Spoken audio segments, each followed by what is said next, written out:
Buenos días, hermanos, buen día. Gracias a Dios por sus vidas, gracias a Dios que están aquí.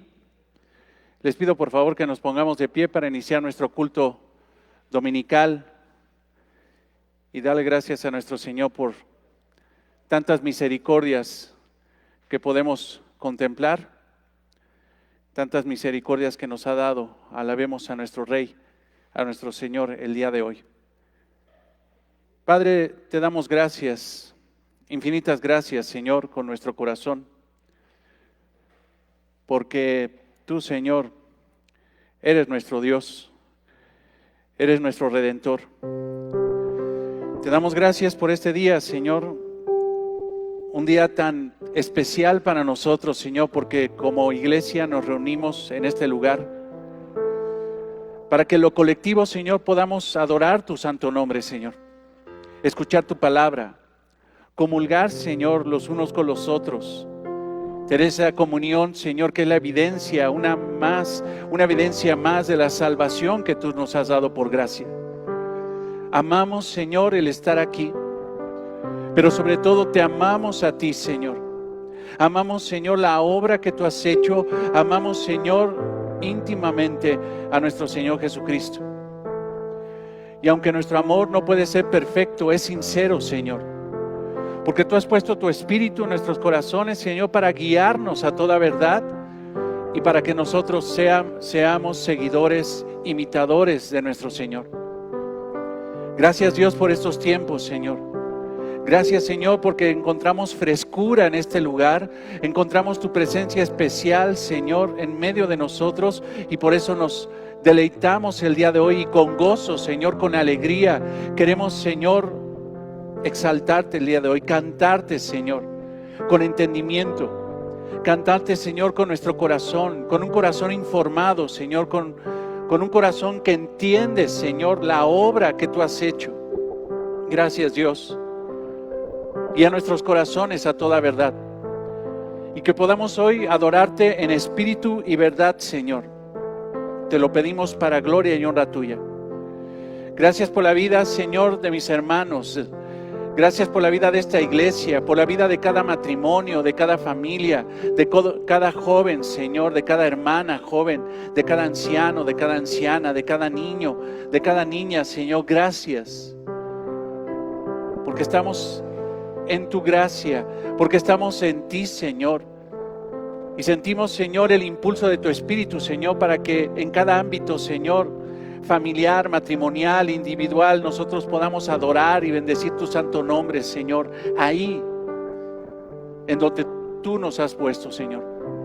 Gracias por la vida de esta iglesia, gracias por la vida de mis hermanos que ya están aquí, gracias por la vida de nuestros amados hermanos que vienen en camino. Tráelos con prontitud, con libertad, Señor, con seguridad, para que puedan integrarse al culto del día de hoy. Gracias por la vida de nuestros hermanos que están enlazados, que por algún motivo, Señor, no han podido venir o no pueden venir el día de hoy. Señor, bendícelos, Señor, con tu presencia. Bendícelos, Señor, con tu palabra, así como bendecirás a tu pueblo el día de hoy con tu palabra. Gracias, Señor, porque aunque nuestros hermanos estén allá, Señor, en casa, son parte de esta iglesia. Te pedimos que pronto vuelvan, Señor. Si hay algún enfermo, Señor, sánalo. Te lo pedimos en el nombre de Cristo. Si hay alguno, Señor, desanimado, Señor, redargúyelo de su pecado y que se levante, Señor, para que pueda venir, Señor, para que pueda estar aquí con nosotros en obediencia, Señor, no dejando de congregarse como algunos tienen por costumbre, Señor, sino que pueda, Señor, ser levantado, Señor, en ánimo y pueda estar aquí con nosotros, congregándose, Señor, como debe de ser. Te damos gracias, Señor, por este tiempo. Te pedimos, Dios, que bendigas a tu iglesia y que la cubras, Señor, de todo mal. Aleja de nosotros, Señor, toda maldad, Señor, toda perversidad. Aleja de nosotros al maligno, Señor. Pero si por algún motivo en tu soberanía, Señor, permites pruebas en nuestra vida, que nosotros seamos fieles para no caer en pecado, Señor, cuando las pruebas vengan. Gracias, Señor, porque podemos orar. Y pedirte en específico, Señor, por peticiones, Señor, que tienen mis amados hermanos y que queremos orar delante de ti, Señor. Te pedimos por la familia de Iván Maldonado, Señor. Te pedimos, Señor, que tú extiendas tu mano, Señor, y salves a esta familia. Señor, ayúdalos. Separados de ti nada pueden hacer, Señor, pero tú eres tan bueno y misericordioso, Señor, tan poderoso, Señor, para salvar, que puedes extender tu mano en este mismo momento para salvar a esta familia, Señor. Ayúdalos, Señor. Ten misericordia de ellos. Ayúdalos, Señor, para que puedan encontrar el camino de fe, para que puedan encontrar, Señor, la convicción de su propio corazón, para que puedan encontrar el pecado, Señor, y confesarlo delante de ti e ir a ti, Señor, en arrepentimiento y fe. Oramos por ellos, Señor, para que tú, Señor, extiendas tu mano y les ayudes a la familia Maldonado, Señor. Oramos también, Señor, por nuestro amado hermano Gerardo, Señor. Te damos gracias porque Él está aquí con nosotros a pesar de esa adversidad tan fuerte, Señor, de esa enfermedad de cáncer, Señor. Te damos gracias porque tú lo mantienes con vida y tiene vida espiritual eterna, Señor, y eso es lo más grande que tienes, Señor. Gracias. En esto nos gozamos porque tiene, Señor, el gozo de la salvación nuestro hermano Gerardo. Pero, Señor, queremos pedirte por este tratamiento que inicia el día de mañana. Señor, pon tu mano en ese tratamiento. Pon, Señor, sabiduría, humildad de las personas que lo van a tratar. Pero sobre todo, Señor, glorifícate, Señor, en ese tratamiento, Señor. Haz tu voluntad en él, Señor, y en la vida de Gerardo. Te damos gracias, Señor. Fortalece, Señor, Andrea, a su esposa, Señor. Necesita, Señor, fortaleza para que ella pueda ser y continuar siendo esa ayuda idónea para Gerardo, Señor. Que en el momento de debilidad de Gerardo, ella pueda ayudarle, sustentarle, ayudarle, Señor, en todo. Gracias, Señor, porque tu palabra, Señor, se refleja en el corazón de este matrimonio. Y hoy te pedimos tu bendición para que sigan adelante, Señor, para gloria y honra tuya. Oramos por Carlos Romero, Señor, por nuestro amado hermano, por su trabajo. Te damos gracias por la oportunidad de trabajo que le estás dando. Después de tanto pedir, Señor, por un trabajo para él, te damos gracias porque tú, Señor, le estás dando trabajo. Que Carlos tenga, Señor, el entendimiento espiritual para glorificarte, Señor, aún en medio de ese trabajo, Señor, aunque sea secular, aunque sea algo, Señor, que cualquiera podría considerar que es secular. Señor, para un cristiano nada es secular. Aún su trabajo es, Señor, un lugar de adoración. Te pedimos que Carlos adore tu santo nombre a través de este trabajo, Señor. Queremos orar, Señor, y pedimos por Betty, Señor, por su salud. Hay incertidumbre, Señor, de lo que tiene, pero tú sabes que tiene, Señor. Sobre todo te pedimos por su corazón, por su fe, para que ella esté tranquila, Señor, sabiendo que tú tienes el control de todas las cosas. Señor, nadie tiene el control, solamente tú lo tienes, Señor. Y por eso, Señor, nos gozamos, porque el Dios único y verdadero, el Dios de bondad, de gracia, misericordia, justicia, es el que controla todo. Gracias, Señor, porque eso nos da certeza de que si está en control tuyo, todo lo que hagas, Señor, será para tu gloria y será para beneficio de Betty, de tus hijos, de tu iglesia, Señor. Oramos por Jacqueline, Señor. Te pedimos, Señor, para que tú extiendas tu mano, Señor, y ayudes a Jacqueline, Señor. Pero principalmente te pedimos por su vida espiritual. ¿De qué sirve, Señor, que gane el mundo si pierde su alma? Te pedimos por cosas espirituales, así como pedimos por Gerardo, por Carlos, por Betty, Señor. Te pedimos, Señor, cosas espirituales para Iván, Señor, para su familia. Te pedimos cosas espirituales para Jacqueline, Señor, para Claudia Gutiérrez. Te pedimos, Señor, que tú les ayudes para que ellos puedan, Señor, encontrar el camino, Señor, y exaltar tu santo nombre, Señor, aún en medio de circunstancias difíciles. Te damos gracias, Señor. Gracias, Padre. Gracias, Espíritu Santo, por la obra que están haciendo en esta iglesia. Gracias porque es evidente que ustedes están aquí. Gracias, Señor, porque tu presencia en nuestros corazones, tu presencia especial en este lugar, Señor, hace que esta iglesia, Señor, viva para gloria y honra tuya, Señor. Te damos gracias. Y te pedimos, Señor, que toda petición, Señor, aún, Señor, la que está en el corazón de mi hermano o mi hermana que está orando en este momento por su petición, tú, Señor, tú la suplas si es conforme a tu voluntad. Y que incluso, Señor, siendo tú tan majestuoso, Señor, en provisión, rebases por mucho lo que nosotros te pedimos, Señor. Reconocemos que cuando pedimos somos cortos para pedir, pero también reconocemos que cuando tú das, Señor, das en abundancia. Danos esa abundancia espiritual, Señor. Te lo pedimos para gloria y honra tuya. Gracias, Dios, por permitirnos este tiempo de alabanza en tu nombre y para tu gloria. Amén.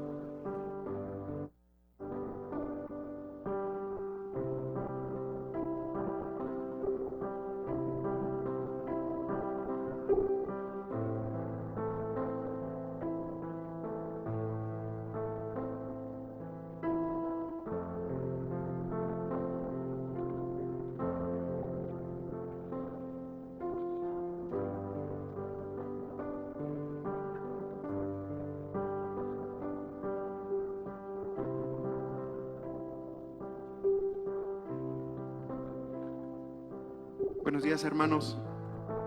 Vamos a alabar y adorar a nuestro Señor. Padre, oramos a ti porque eres nuestro Padre.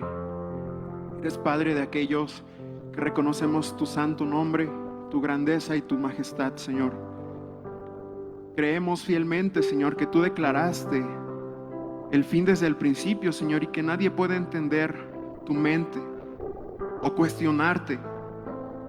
Hoy te damos gracias, Padre, porque tu gracia, tu sublime gracia nos alcanzó. Gracias, Padre, porque el Verbo fue hecho carne desde el inicio.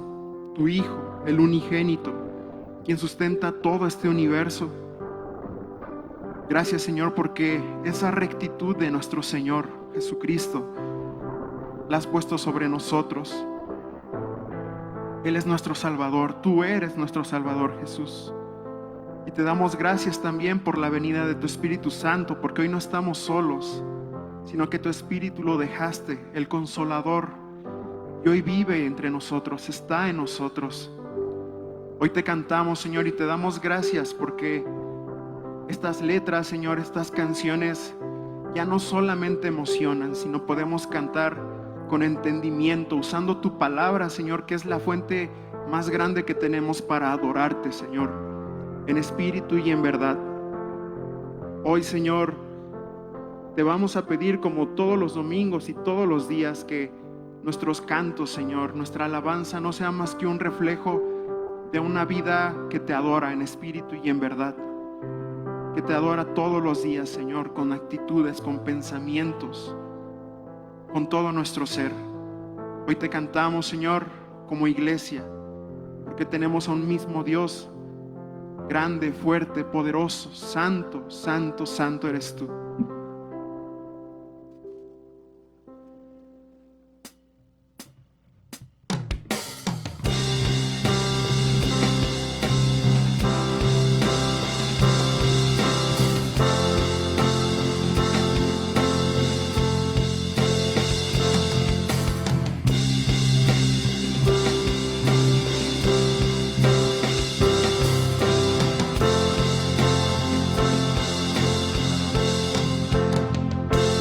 Padre eterno, declaraste el fin desde el principio.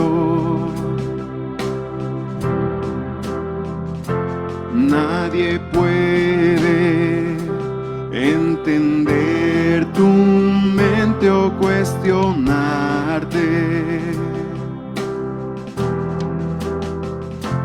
Tu justicia, ¿quién podrá alcanzar? Inmutable es tu santidad, más tu gracia, sublime gracia me alcanzó.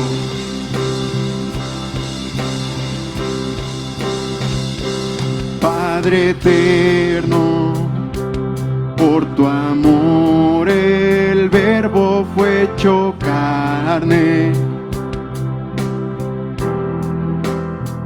el unigénito, quien sustenta todo el universo. En la cruz clavó mi transgresión, con su rectitud él me vistió, y ante el trono intercede mi Salvador.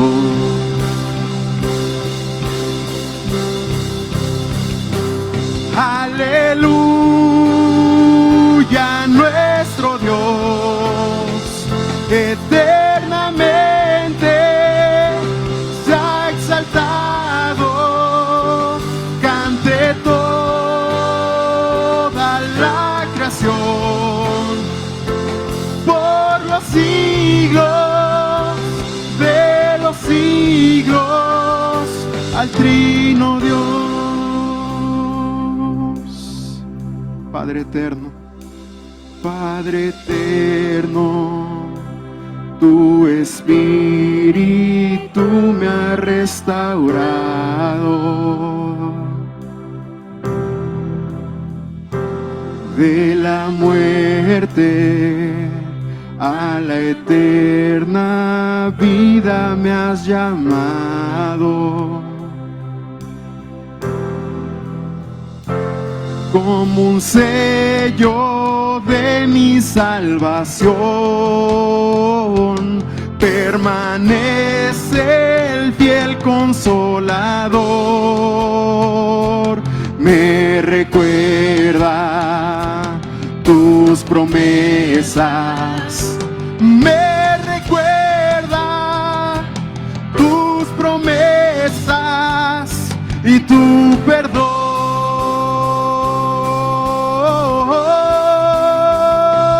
Aleluya,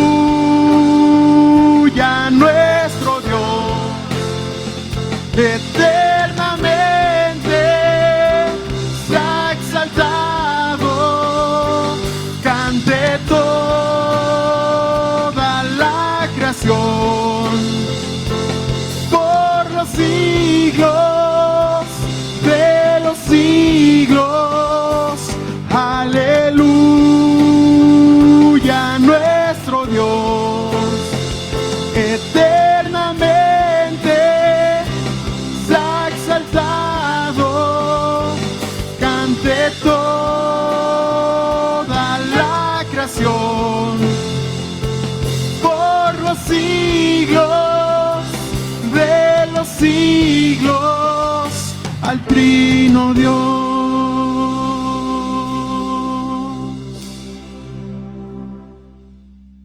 Amén, Señor, por los siglos de los siglos, a nuestro Trino Dios.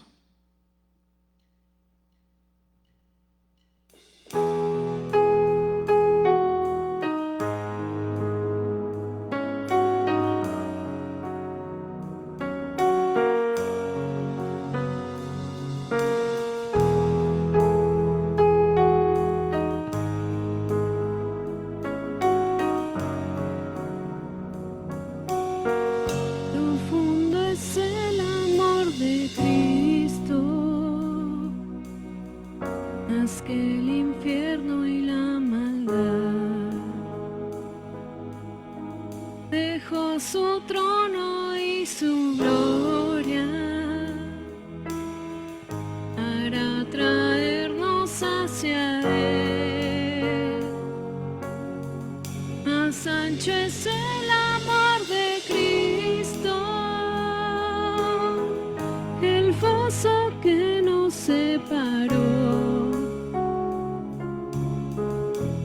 me alcanzó en mis tinieblas. Solo en Él hay salvación.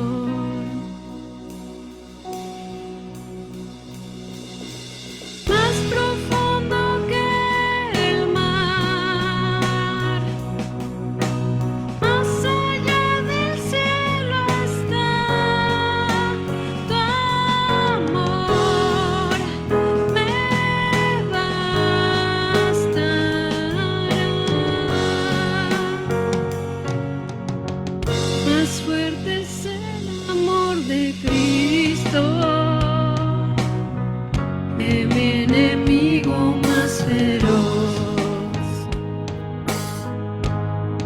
sostiene en la tormenta, las aguas no me cubrirán, me guiará el amor de Cristo en el más hondo valle aquí, me pastoreará por siempre y me guarda junto a Él. Más profundo que el mar, Más allá del cielo está tu amor me bastará. Es fuerte que la tempestad, venció el pecado y la maldad. Tu amor me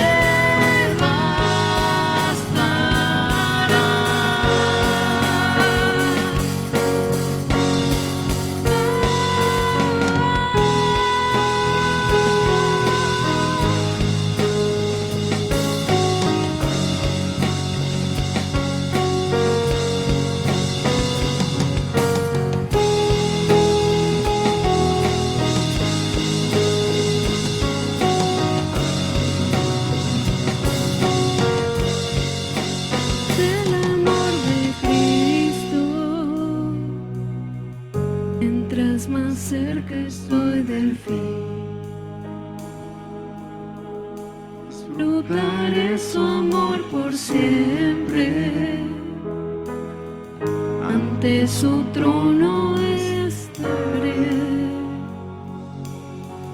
me llenará el amor de Cristo.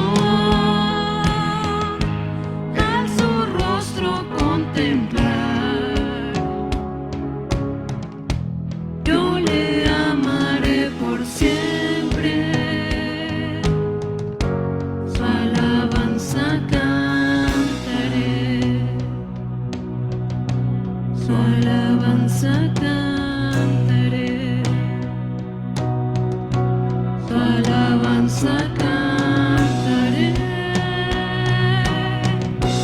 su alabanza cantaré.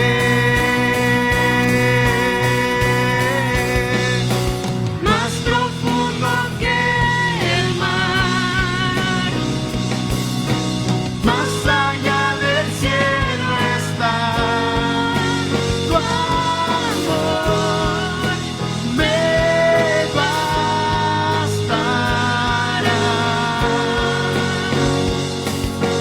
fuerte que la tempestad, Es el pecado y la maldad. Tu amor me bastará.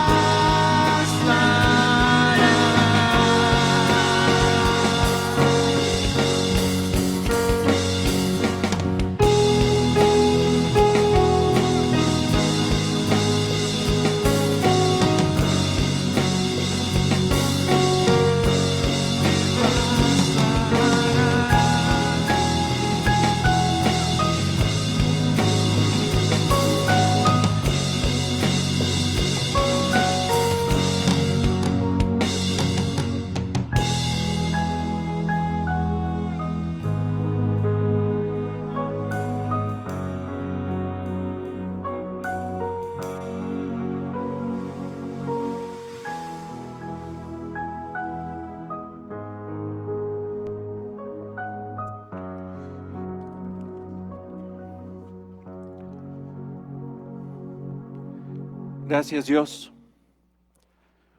por permitirnos cantarte, Señor, y expresar cánticos, Señor, conforme a tu palabra. Pero, Señor, queremos escuchar ahora tu palabra, que es el momento más importante de la reunión dominical, Señor. Es el momento cuando el Rey habla a su pueblo. Es el momento donde el Rey habla a sus súbditos, a sus siervos, a sus esclavos. Y aquí estamos, Señor, para escucharte y obedecer lo que tú digas. Señor, habla. Permítenos vivir el gran privilegio de escuchar tu palabra en este lugar y sobre todo la gran bendición de vivir tu palabra para gloria y honra tuya. El predicador es imperfecto, Señor, pero tú eres perfecto. Somos imperfectos, Señor, pero tu palabra es perfecta. Por eso, Señor, transforma nuestros corazones imperfectos progresivamente, Señor, a través de tu Espíritu y tu palabra, para que a través de tu palabra nos parezcamos más a nuestro Señor Jesucristo. Te alabamos, Señor, y bendecimos en esta mañana en tu nombre y para tu gloria. Amén.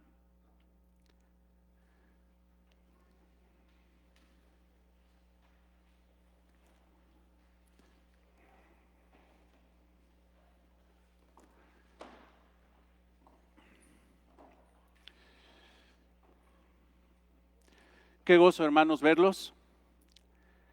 Qué gozo. Gracias a Dios por sus vidas, gracias a Dios por estar aquí. Y para las personas que nos visitan por primera vez, queremos decirles que por la gracia del Señor hemos estado predicando el Evangelio de Mateo, versículo por versículo. La realidad, hermanos, es que no me he puesto a hacer cuentas exactas, pero ya vamos para 4 años de que hemos estado predicando este Evangelio y ha sido de gran bendición para esta iglesia. Pedimos al Señor que en su gracia bendiga su palabra para que este Evangelio produzca en nosotros lo que Él quiere, el mensaje que Él quiere en este Evangelio. Estamos con las 7 denuncias del Rey, es la tercera predicación. Esto se basa en Mateo 23, en los ayes del Señor Jesucristo en contra de los escribas y fariseos. Todo juicio correcto, hermanos, antes de emitir una sentencia, dice los motivos de la sentencia. Se dan las denuncias y sobre las denuncias y la gravedad de ellas se da la sentencia a esos delitos. En este pasaje que estamos estudiando, el día de hoy veremos la sentencia de nuestro Señor Jesucristo en contra de la religiosidad. En este séptimo aye veremos la realidad del juicio de Dios, la sentencia en contra de la religiosidad. Hemos visto varios puntos y el último de ellos, el último aye que vamos a ver el día de hoy, es el séptimo. Y lo hemos estado comparando con las bienaventuranzas, porque si algo pudimos ver, y a mí me parece maravilloso cómo Dios sincroniza todas las cosas, y a fin de cuentas Mateo, inspirado por el Espíritu Santo, puso un orden temático en el Evangelio. Si tú quieres ver que hay un orden cronológico en el Evangelio de Mateo, no lo vas a encontrar, porque el Evangelio de Mateo no es cronológico, es temático. Y es sumamente significativo ver que el primer discurso que dio nuestro Señor Jesucristo en Mateo es el Sermón del Monte. La ética del reino, la ética, la forma de vida que viven los que están en el reino. Pero el último mensaje público que dio el Señor fue un miércoles, ese miércoles de esa Semana Santa, como muchos le llaman, donde el Señor Jesucristo da el último mensaje público. Pero a diferencia del primero, que eran las bienaventuranzas del Sermón del Monte, ahora son los juicios en contra de la religiosidad de los escribas y fariseos. Por eso es que hemos comparado las bienaventuranzas con los juicios de Mateo 23. El séptimo punto o el séptimo encabezado que vamos a ver el día de hoy es bienaventurados los perseguidos versus juicio contra los perseguidores. Bienaventurados los perseguidos versus juicio contra los perseguidores. Mateo 5, 9, 12. Es la bienaventuranza. Dice la palabra de Dios en Mateo 5, 9. Bienaventurados los pacificadores, porque ellos serán llamados hijos de Dios. Bienaventurados los que padecen persecución por causa de la justicia, porque de ellos es el reino de los cielos. Bienaventurados sois cuando por mi causa os vituperen y os persigan, y digan toda clase de mal contra vosotros, mintiendo. Gozaos y alegraos, porque vuestro galardón es grande en los cielos, porque así persiguieron a los profetas que fueron antes de vosotros. Bienaventurados los pacificadores, los que tienen paz con Dios y procuran que los hombres se reconcilien con Dios. Bienaventurados los que llevan el mensaje del evangelio, pero por causa de llevar el evangelio de Cristo, son perseguidos, son torturados, son muertos, se burlan de ellos. No tendrían que sentirse abandonados, sino se tendrían que sentir bendecidos, bienaventurados. Si te das cuenta, en las bienaventuranzas, en esta séptima bienaventuranza que podemos agrupar en los versículos 9, 10, 11 y 12, nos damos cuenta que el Señor está diciendo que son plenos en Él los pacificadores y los que son perseguidos por causa de su justicia.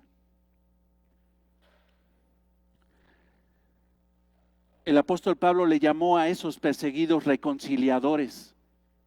En 2 Corintios 5, 19 dice que Dios estaba en Cristo reconciliando consigo al mundo. El ministerio de nuestro Señor Jesucristo es la reconciliación. Cristo no vino a sentenciar al mundo, Cristo vino a reconciliar a los hombres con Dios. Ese era su ministerio, el ministerio de la reconciliación, según 2 Corintios 5, 19.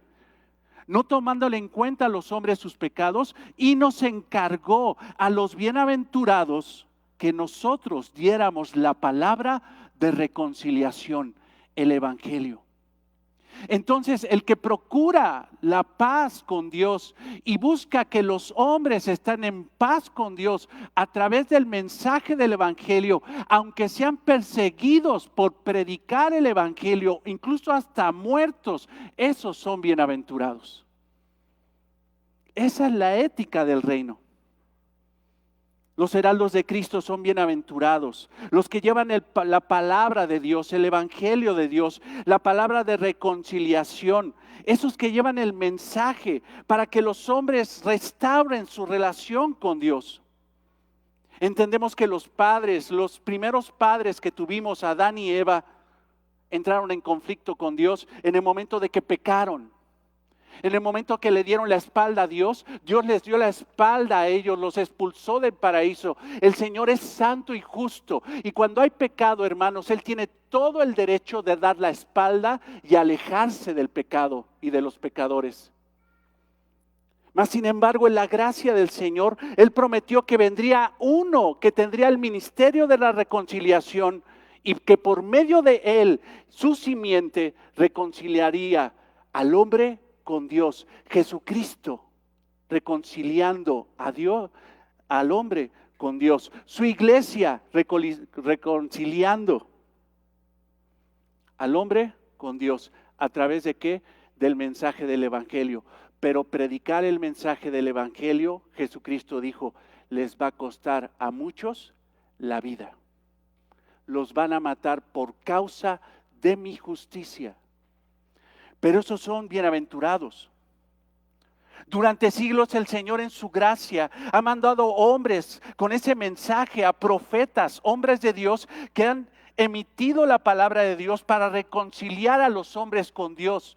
Pero estos hombres necios, en lugar de escuchar la palabra de reconciliación, desecharon a Dios, desecharon a sus profetas y llegaron incluso a matar a los profetas de Dios. Cuando ellos traían la paz con Dios, cuando ellos traían un mensaje de paz con Dios, estos hombres se violentaron contra estos profetas y los mataron. Durante siglos Dios en su gran paciencia dio su mensaje y los hombres constantemente desecharon a los profetas. Y cuando alguien desecha a un profeta de Dios, cuando alguien desecha la palabra de Dios, está desechando a Dios. Cuando alguien tiene conflicto con un profeta de Dios, con un heraldo de Dios, con uno que predica el evangelio, no tiene el conflicto con la persona, tiene el conflicto directamente con Dios. Cuando un hombre o un pueblo mata a los profetas de Dios, lo que quiere hacer es matar a Dios. Pero eso es imposible.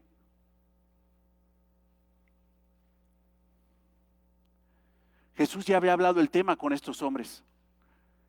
Jesucristo está ahorita en este momento, es miércoles de la semana, hermanos, de la pasión del Señor. Están en el atrio del templo. El Señor Jesucristo toma el lugar para empezar a predicar la palabra con una autoridad. Saca a los mercaderes del templo y llegan los escribas y fariseos, llegan los sacerdotes del templo y le cuestionan al Señor Jesucristo: ¿con qué autoridad hiciste eso? ¿Quién te dio derecho de sacar a los que nosotros pusimos a vender ahí? ¿Con qué derecho tú predicas la palabra de Dios, hermanos? El templo era la casa de Él, era la casa del Padre. Jesucristo, hermanos, es Dios. Ese lugar era suyo y Él tenía derecho legal y espiritual de poseer ese templo. Pero el Señor Jesucristo empieza a denunciarlos y por medio de una parábola les dice: ustedes son labradores malvados que quisieron quedarse con la viña, con el templo, con las cosas de Dios. Y cada vez que Dios les mandó a un siervo para darles sentencia de que ustedes no eran dueños de la viña, mataron a cada siervo, lo maltrataron, lo mataron. El Señor ya se los había dicho. Por medio de una parábola desnudó el corazón de estos hombres malvados. Empezó el juicio de Jesús. Pero entendamos una cosa, hermanos, aún el juicio de Jesús, cuando la sentencia en la muerte no ha sido ejecutada, es misericordia. Porque cuando hay una sentencia, hay una advertencia, hay posibilidad de arrepentirse. Y eso es lo que quería Jesús, que estos hombres se arrepintieran, pero tenían el corazón tan duro que llegaron incluso, hermanos, al más grande pecado que pudieron haber cometido. No solamente mataron a cada profeta de Dios, sino que pretendieron y lo lograron matar al Hijo de Dios.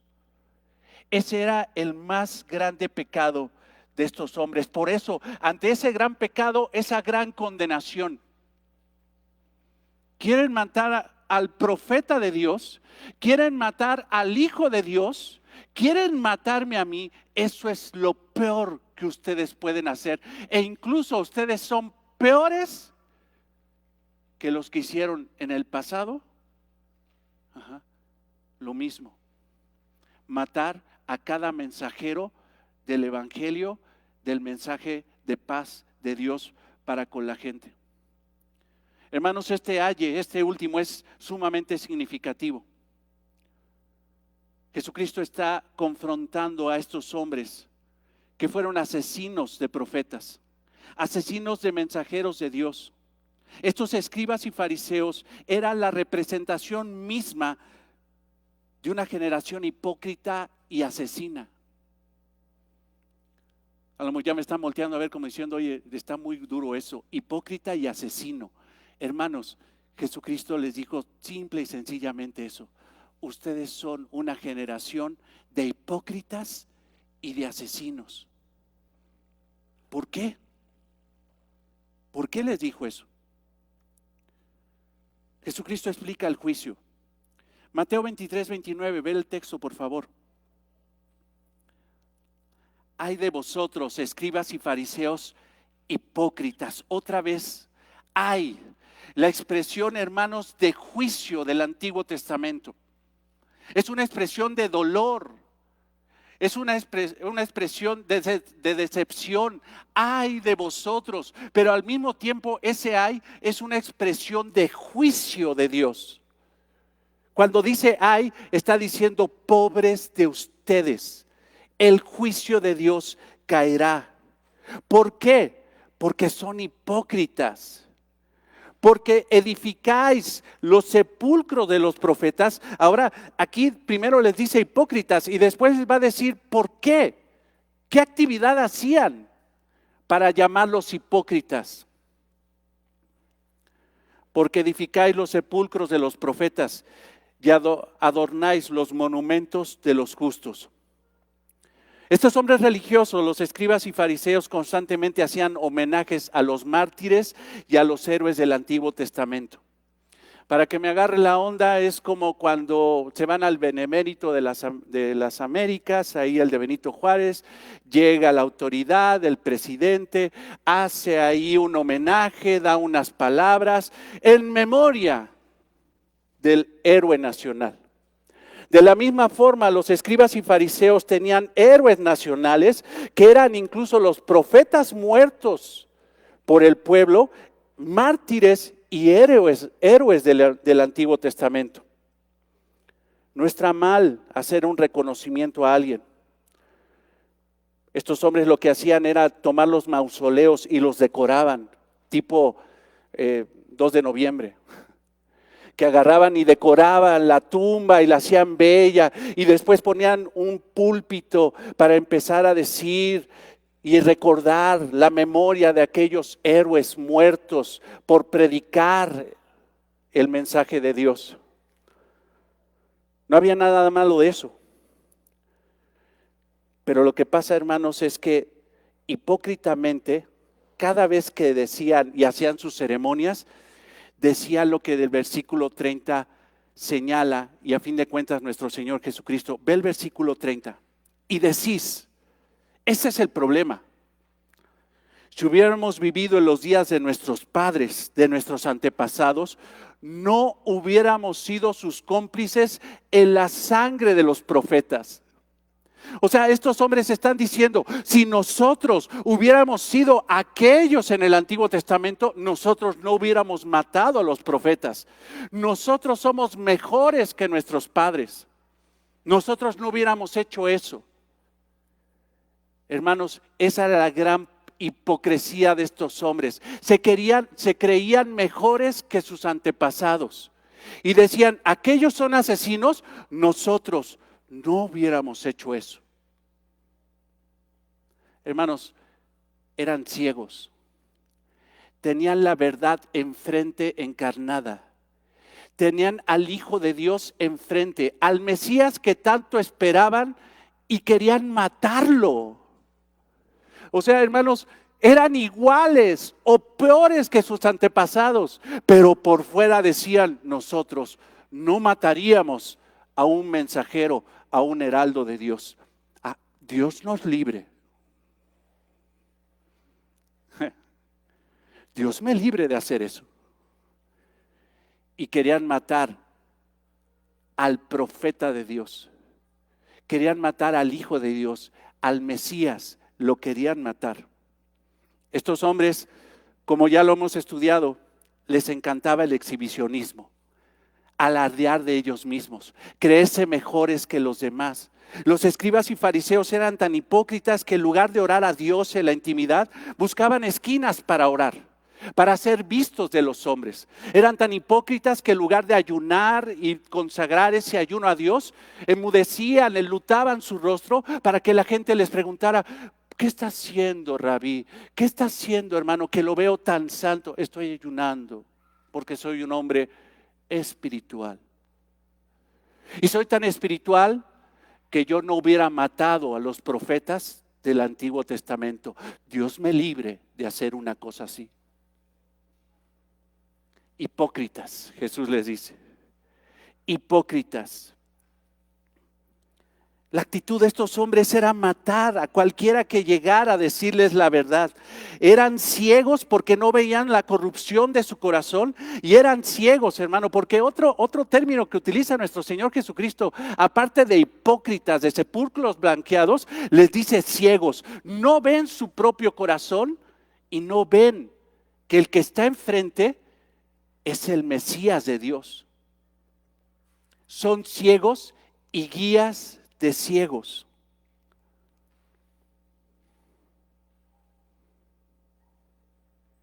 En el versículo 31 el Señor los desnuda. Así que dais testimonio contra vosotros mismos. Cada vez que ustedes hablan, buscaban más su tumba, su juicio. O sea, ya les convendría mejor no hablar. Porque cada vez que dicen que ustedes son mejores que los otros, cada vez que dicen que ustedes no serían capaces de matar a un profeta de Dios, ustedes están emitiendo un juicio más severo contra ustedes mismos. O sea, hermanos, cada vez que estos hombres hablaban, acumulaban en la copa de la ira de Dios juicio para ellos. Me gusta este ejemplo, lo estaba pensando ayer, ¿cómo les explico?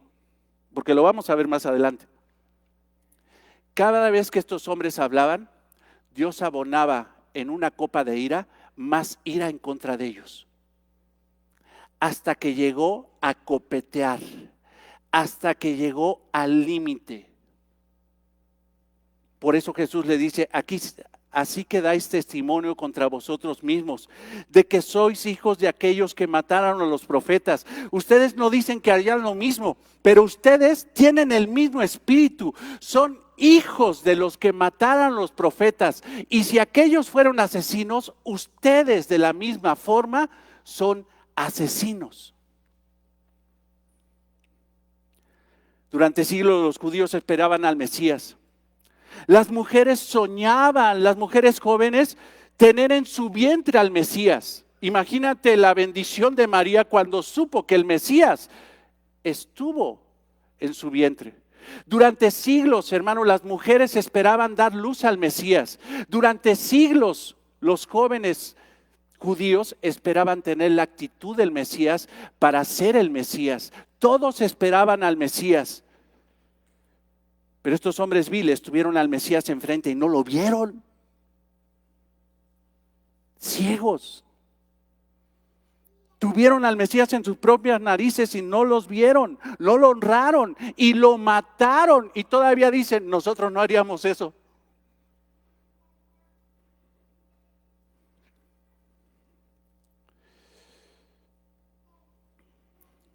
Es por eso que el Señor les baja los humos. Ay, hermano, de repente voy a utilizar expresiones medio dicharacheras, pero para que me entiendas, vaya. Les baja los humos y les dice, ustedes son iguales, son exactamente iguales. Es más, son peores, tan peores que el juicio que merecen todos sus antepasados va a cargarse sobre ustedes. Son tan peores. Jesús les baja los humos de superioridad, diciéndoles que cada vez que daban sus baños, se daban sus baños de pureza, mostraban que eran hijos de sangre, hijos de ese pecado de sus antepasados. Versículo 32, vosotros también, ahora ve esto, hermano, ve el versículo 32. Vosotros también llenad la medida de vuestros padres, llenad. Esa palabra, hermanos, es hermosa en la Biblia. La palabra llenad, hermanos, la palabra pleró en el griego tiene un significado abundante. Pleró, llenad. La palabra pleró quiere decir llegar a cumplir, completar, acabar, llenar.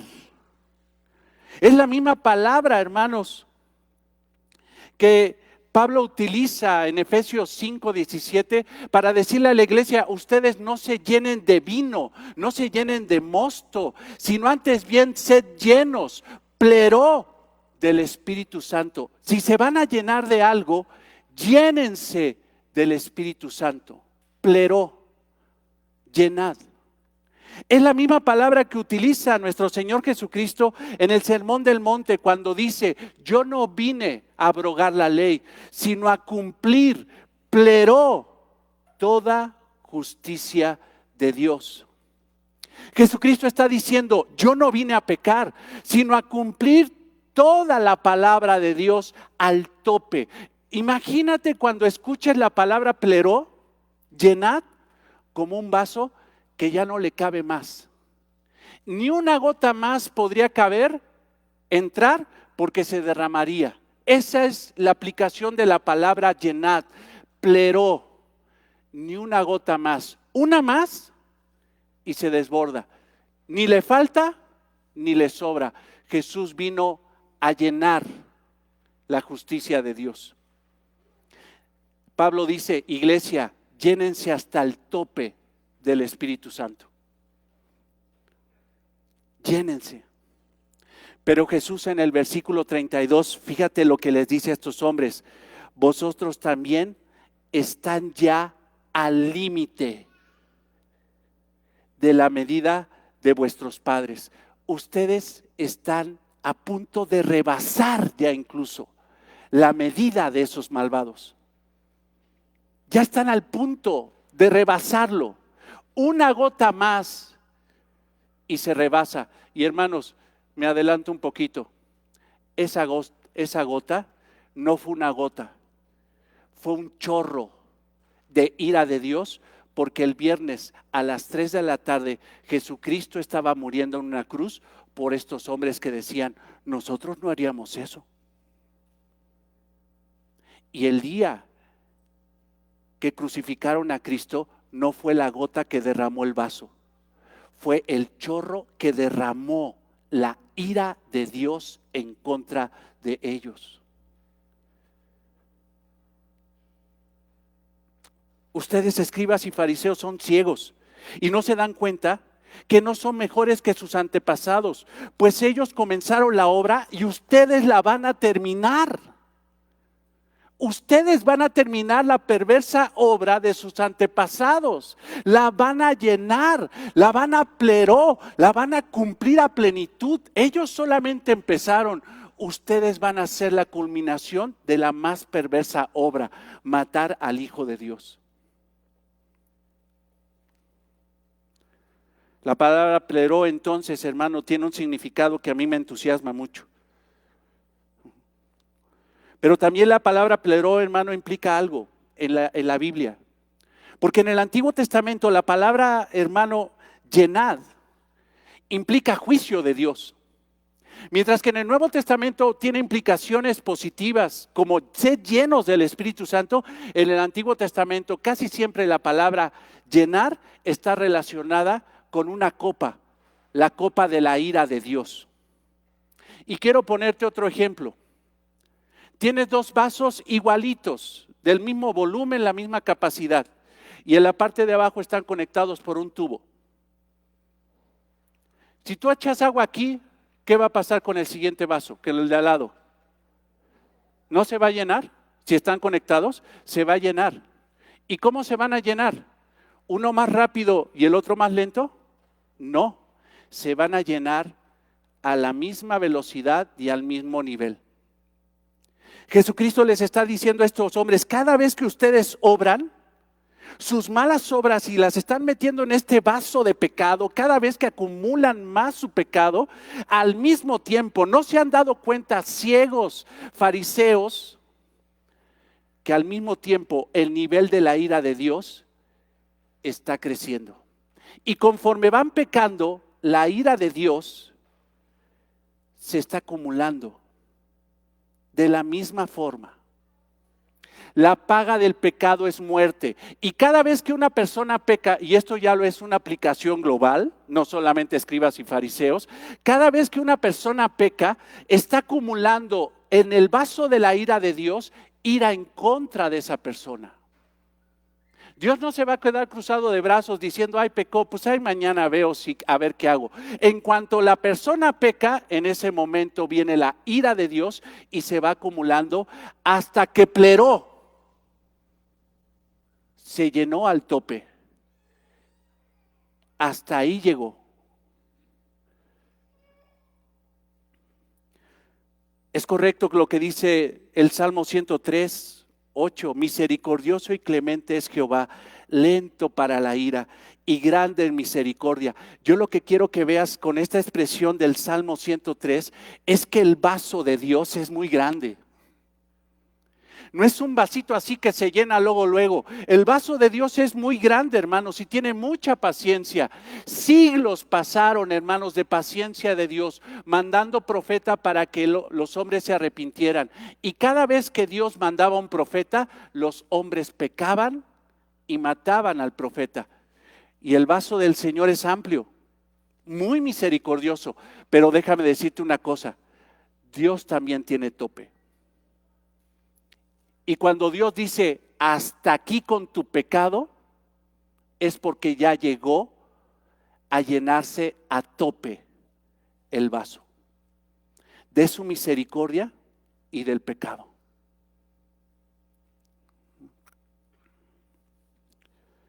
Cuando el pecado es consumado, producirá ira de Dios, hermanos. Cuando el pecado es consumado, lo único que puedes esperar es la ira de Dios. No puedes esperar otra cosa.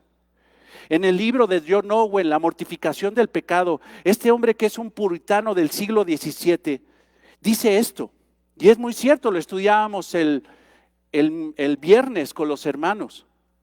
Hay una relación muy íntima entre la persistencia del pecado y la destrucción eterna. Que mientras que una persona permanezca bajo el poder del pecado, debemos advertirle acerca de la destrucción y la separación eterna de Dios. Cierro la cita. Si tú pecas, da por hecho que va a haber un problema. Y cada vez que pecas, el nivel se va a subir y al mismo tiempo el nivel de la ira de Dios. Al mismo tiempo. No es de que, yo peco y ahí el nivel bajito. Cada vez que pecas, se va subiendo hasta llegar al límite. Y cuando Dios llega al límite, se acabó la gracia, se acabó la misericordia, viene el juicio de Dios. Hermanos, la Biblia es clara, no os engañéis, Dios no puede ser burlado, pues todo lo que el hombre sembrare, eso segará, todo lo que el hombre sembrare, ve hermano, no está diciendo que, ciegas mal y eso, siembras mal, y eso segarás, igual.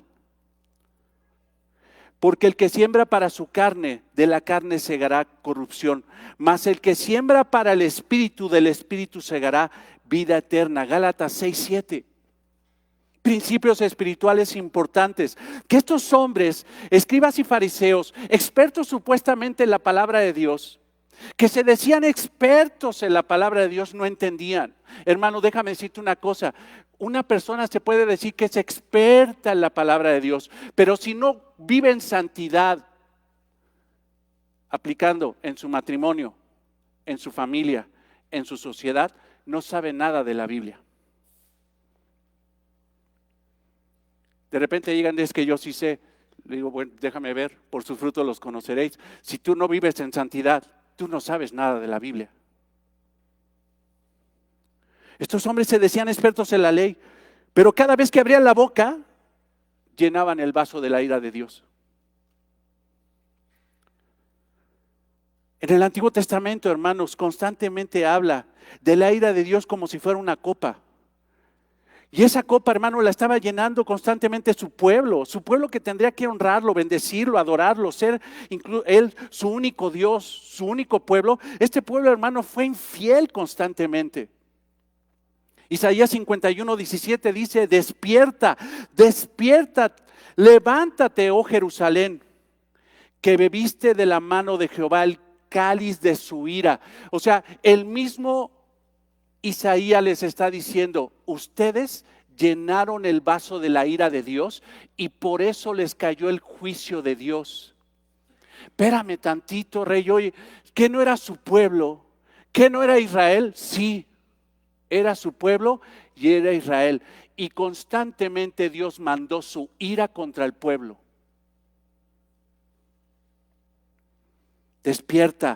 Despiértate, levántate, oh Jerusalén, que bebiste de la mano de Jehová el cáliz de su ira, porque el cáliz de aturdimiento bebiste hasta los sedimentos, o sea, llegaron al tope. Los escribas y fariseos, a fin de cuentas, la mayoría de los israelitas, porque dirán, híjole, pues eso eran los escribas y fariseos, pero el pueblo estaba bien. Hermanos, hay un principio espiritual, tal cual es el sacerdote, tal cual es el pueblo. Y si el sacerdote es un legalista religioso, el pueblo termina siendo lo mismo. Y así estaban estos hombres que eran los encargados de llevar la palabra de Dios, legalistas, hipócritas, asesinos. Entonces el pueblo estaba igual, legalistas, hipócritas y asesinos, la mayoría. No olvidemos siempre, hermanos, que cuando la Biblia habla de hombres justos dentro de ese pueblo injusto, esos justos son creyentes. No todos estaban mal, pero la mayoría del pueblo estaba en el piso. Los hombres, estos hombres, hermanos, perdóname la expresión mexicana, llenaron el buche de piedritas. Hasta que dijo Dios, ya no más. Espéreme, es que eso solamente es con los judíos, con los cristianos también. Nunca te atrevas a llenar la copa de la ira de Dios con pecado. Nunca. Una persona puede desechar a Dios y no pasa nada. ¿Tú crees que Dios está en el cielo diciendo, ay, me desechó? Ay, Raimundo me desechó. ¿Qué voy a hacer? Hermanos, una persona puede desechar a Dios y a Dios no le pasa nada. Pero a la persona que Dios desecha, le pasa todo.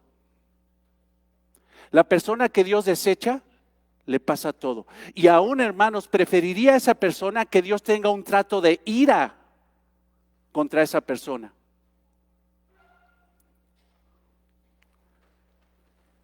Muchos dicen que no tienen conflictos con Dios. Yo la verdad, mira, te voy a decir una cosa, yo soy imparcial, ni de Dios ni del diablo. Yo no me meto, yo soy buena onda, yo no me meto ni con Dios ni con el diablo. Yo soy equilibrado.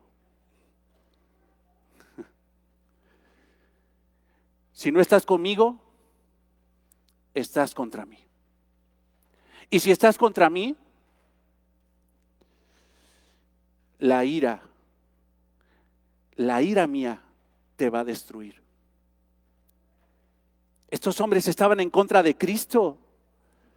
¿Qué esperaban?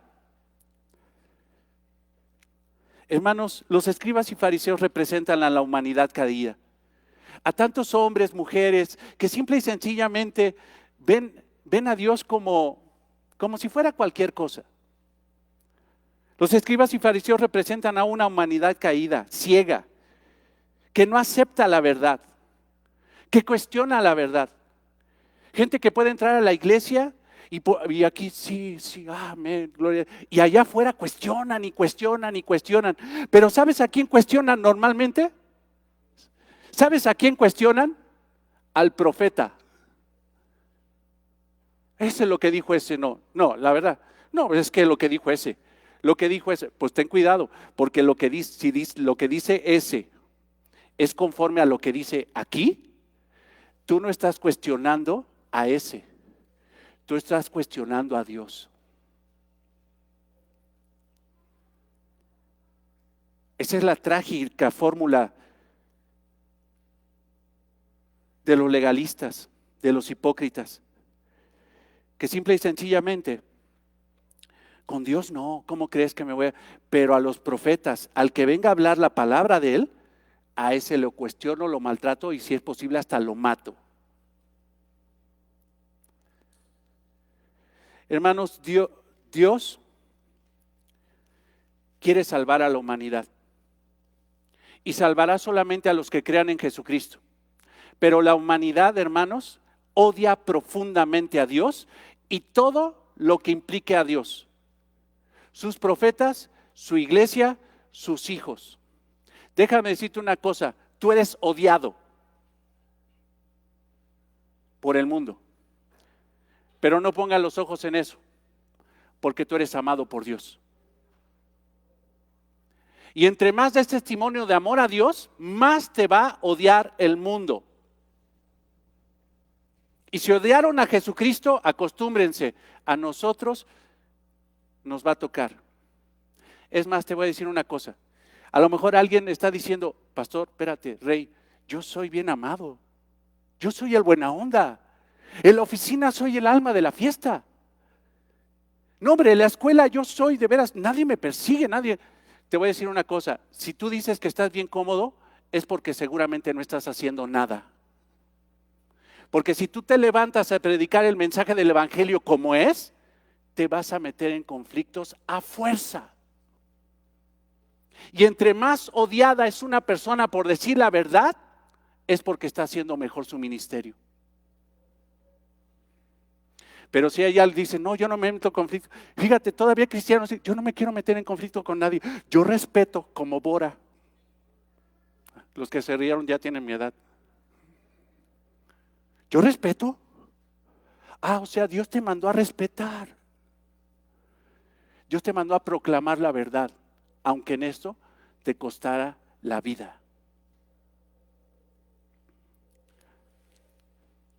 El odio a Dios de la humanidad no solamente, hermanos, es en contra de Él, sino en contra de los creyentes, en contra de la iglesia. La iglesia cristiana es la iglesia más odiada a través de la historia de la humanidad.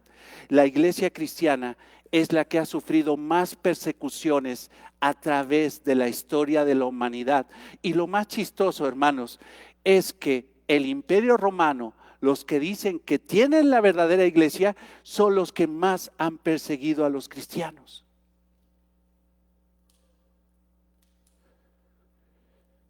Versículo 33.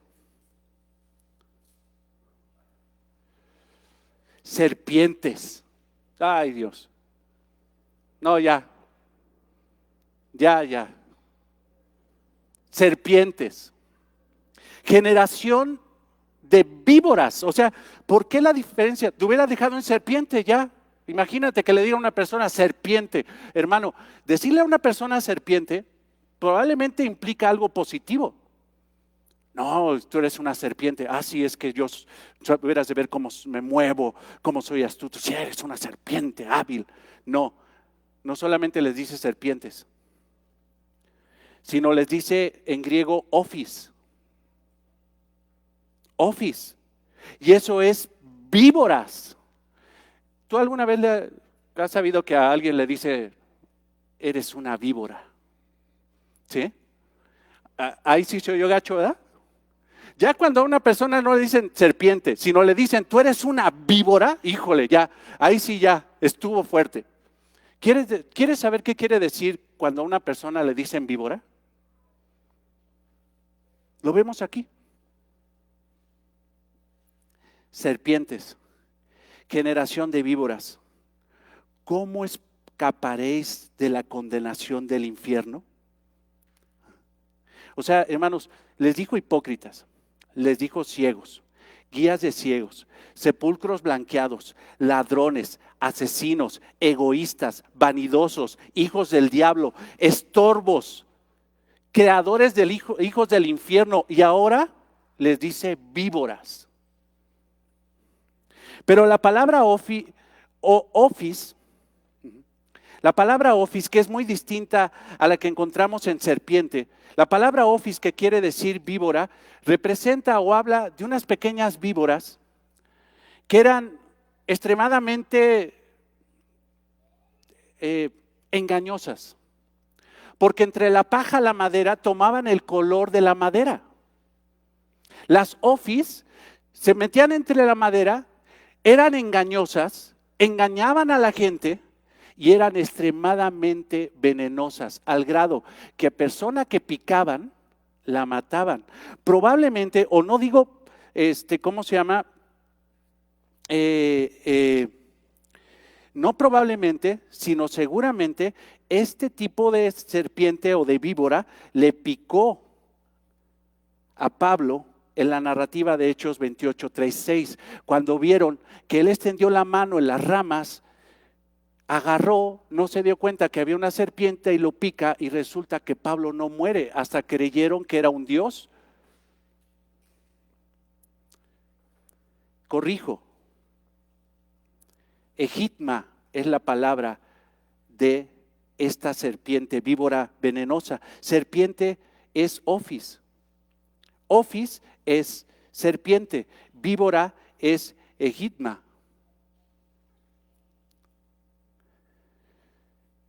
¿Qué les está diciendo Jesús? Ustedes son engañosos. Son como esas víboras que se esconden entre la paja, entre la madera, para engañar a la gente, y cuando la gente cae en su engaño, les pican y los matan. Una persona víbora es una persona que le gusta engañar, y cada vez, hermano, que abre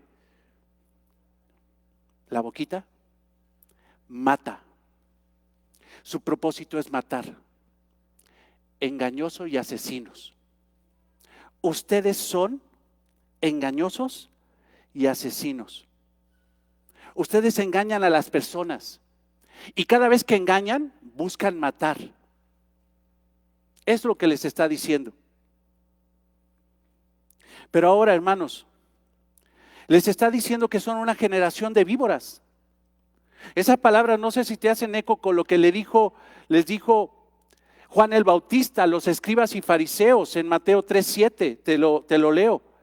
Al ver él, Juan el Bautista, que muchos de los fariseos y de los saduceos venían a su bautismo, les decía: generación de víboras, ¿quién os enseñó a huir de la ira venidera? La misma expresión la dice nuestro Señor Jesucristo. Lo que dijo Juan el Bautista al principio del Evangelio de Mateo es lo mismo que está diciendo nuestro Señor Jesucristo al final prácticamente del Evangelio. Serpientes, generación de víboras, generación de víboras, ¿cómo escaparéis de la condenación del infierno? ¿Qué está diciendo aquí el Señor? Cuando los campos, hermanos, eran cultivados, sabían los agricultores que lo que tenían que hacer era quemar el campo para que fuera más fértil. Cuando quemaban el campo, hermanos, las serpientes salían de sus madrigueras y salían huyendo. Y normalmente, cuando quemaban los campos, las primeras bestias o los primeros animales que morían eran las víboras. Si esas víboras tuvieran un poquito de conciencia, hubieran dicho: están quemando el campo, aquí ya quedamos. Claudicaban. Y Jesucristo les está diciendo: ¿quién les enseñó a que pueden huir del fuego de la ira de Dios? A ver, ¿quién fue el tonto? ¿Y cómo creen tal tontería que llenando el vaso de la ira de Dios, ustedes se van a poder escapar de eso? O sea, ¿tú te vas a poder escapar de la ira de Dios? Generación de víboras, ¿quién les enseñó a huir de la ira venidera? ¿Quién? Ellos mismos. Se mintieron a ellos mismos.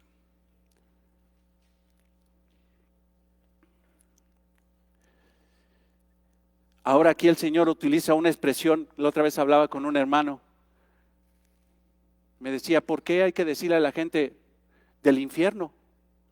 No, eso está muy desagradable. Mejor vamos a hablarles del amor de Dios, ¿ya? Del infierno no hay que hablarles. Hermanos, la persona que más utilizó la expresión infierno en la Biblia fue Jesús. 11 veces.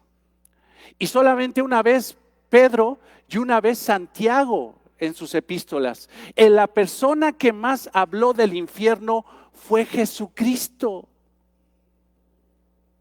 No nos podemos creer más buenos que Dios y decir: no digas infierno, porque pobre gente se va a ofender, ¿verdad? ¿Cómo les dice eso? John MacArthur dice que la gente se la pasa toda la vida ofendiendo a Dios. No tiene nada de malo que nosotros los ofendamos con el Evangelio. Te vas a ir al infierno si no cambias tu actitud. Esa expresión, hermanos, infierno, Gehenna, aparece 11 veces en el Nuevo Testamento, hermanos. Solamente Pedro y Santiago, pero todas las demás atribuciones son de nuestro Señor Jesucristo. Gehenna, infierno, representa, hermanos, un campo que está fuera de Jerusalén, que estaba fuera de Jerusalén. En ese campo, hermanos, era un basurero donde echaban toda la basura. Y para evitar, hermano, la contaminación, los judíos lo que hacían era incendiar ese campo. Siempre estaba lleno de fuego, porque siempre echaban basura. Ahí echaban los cadáveres de los animales e incluso los cuerpos de delincuentes que no eran reclamados para ser sepultados. Si Jesucristo no hubiera sido pedido su cuerpo, seguramente Él hubiera llegado al Gehenna, al infierno. Pero no fue así. Pidieron su cuerpo y lo sepultaron entre los ricos. Ahí, hermanos, el fuego no dejaba de arder y el gusano siempre comía. Y Jesucristo está tomando ese campo para hacer una referencia del infierno que Dios hizo para mandar a todos los que merecen su ira. En Marcos 9:48 dice, donde el gusano de ellos no muere y el fuego nunca se apaga.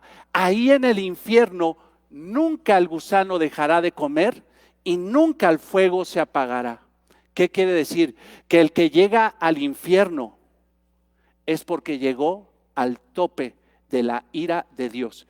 Y uno dirá, pues ya, si ahí quedó, ahí quedó.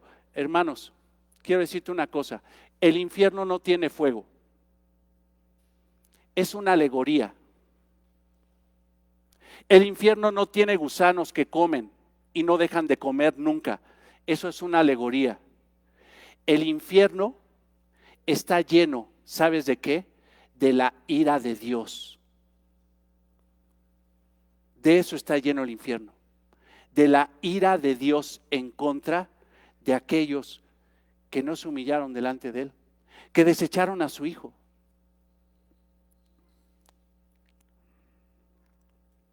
Ahora, si tomamos esta expresión, Jesús les está diciendo hombres perversos, engañosos, o sea, les dice víboras, les está diciendo perversos y engañosos, asesinos. ¿Creen que por su apariencia de piedad podrán librar el infierno? ¿Creen que van a poder? Hermanos, los escribas y fariseos no era una secta de los tiempos de Jesús. El espíritu de los fariseos opera todavía en muchas iglesias.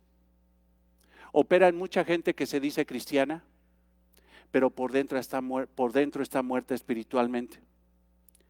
Los escribas y fariseos aún existen. Muchos se ocultan con fachadas de piedad, pero en sus corazones hay maldad.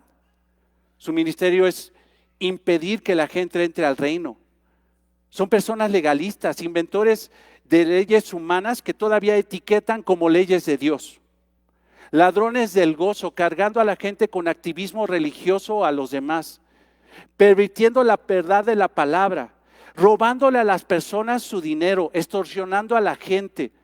Gente que nada más pone una iglesia y que busca estar en una iglesia por popularidad, por ser el eje de todo. El abuso de poder.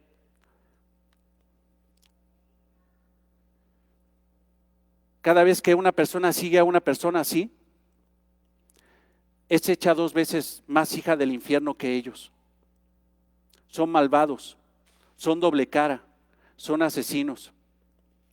Y muchas iglesias están pastoreadas por fariseos. Pero ¿sabes cuál es el problema? De que la gente entra ahí porque no lee la Biblia. Porque no sabe filtrar a esa persona que está liderando la iglesia a través de la palabra de Dios. Y nada más se basan por lo externo, pero no se basan por las evidencias que la palabra de Dios da para identificar a esos falsos. Hermanos, Dios nos ha librado de gente así, pero cuidémonos de que no volver a caer en eso.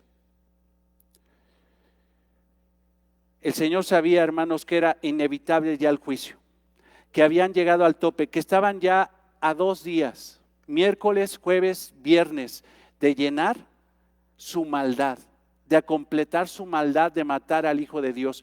Y cuando mataron al Hijo de Dios, en ese momento ya irreversible, Dios emitiría su juicio, actuaría. El Señor sabía que era inevitable el juicio. Ellos matarían al Hijo de Dios. Por tanto, esta expresión, hermanos, del versículo 34 muestra la consecuencia de sus actos. Esto, hermanos, es totalmente justo. Tú te lo buscaste. Fuiste llenando, llenando, llenando, y yo te advertí. La paga del pecado es muerte. Y cada vez que pecabas, tenías que haber recordado que tú estabas agregando ira. Tenías que haberlo recordado. Buen consejo para cuando quieras pecar. Recuerda una cosa, cada vez que peques, eso va a abonar. Y cada vez que peques, la ira de Dios se va en paralelo, hasta que llegue al límite. Por tanto, escucha, ¿no se te hace como judicial? 7 ayes. Por esto, por esto, por esto, por esto, por esto. ¿Sí dije 7? No los conté, pero son 7. Por esto, por esto, por esto, por esto, por esto, por esto. Por tanto, legal, judicial. ¿De quién? Del que levantó Dios para juzgar a vivos y a muertos, Jesucristo. Jesucristo, aunque tú no lo consideres tu rey, Él te va a juzgar. Porque Jesús es el rey de todos los hombres y dará bendición a los que se humillen delante de Él, y dará condenación. Él mismo dará condenación al que no se humille delante de Él. Por tanto, he aquí, yo os envío profetas y sabios y escribas, y de ellos. ¿Qué está haciendo aquí el Señor? Jesús está profetizando su muerte, está profetizando su resurrección, está profetizando su ascensión. Y cuando esté Él vivo en gloria, porque eso pasó, hermanos, Jesucristo no se quedó en el sepulcro. Jesucristo resucitó el domingo en la mañana, por ahí de las 6:30, 7 de la mañana del domingo, hermanos, el Señor resucitó. Estuvo 40 días entre sus discípulos y después ascendió a la gloria, y hoy tenemos un rey que vive y reina y que pronto volverá. Jesucristo no está muerto, Jesucristo está vivo y va a regresar. Pero está diciendo, me mataron a mí, pero resucité. Y yo enviaré a profetas, sabios y escribas. Yo los voy a mandar. Ahora, alguno dirá, oye, eso está raro porque ¿cuándo mandó Jesucristo a profetas, sabios y escribas? Cuando mandó a apóstoles y profetas. Pedro no era un profeta propiamente, Pedro era un apóstol de Jesucristo. Pero hermanos, recuerda una cosa, Mateo fue escrito para judíos. Y de alguna forma nuestro Señor está diciendo algo entendible para un judío. A un judío le dices apóstol y no entiende. Pero a un judío le dices profeta, sabio y escriba, entienden perfectamente bien que son ministerios proféticos que Dios mandó en el Antiguo Testamento para advertir al pueblo. Entonces Jesús les está diciendo a ustedes, yo mandaré profetas, sabios y escribas. Ellos cumplirán un ministerio específico, proclamar el evangelio. Jesús entonces dice que la venida de esos hombres sería para los escribas y fariseos la consumación de su juicio. Ve la expresión, yo enviaré, por tanto, he aquí, yo os envío profetas y sabios y escribas, y de ellos. O sea, les está diciendo, cuando yo mande a esos, yo consumaré mi ira contra ustedes. Yo la consumaré.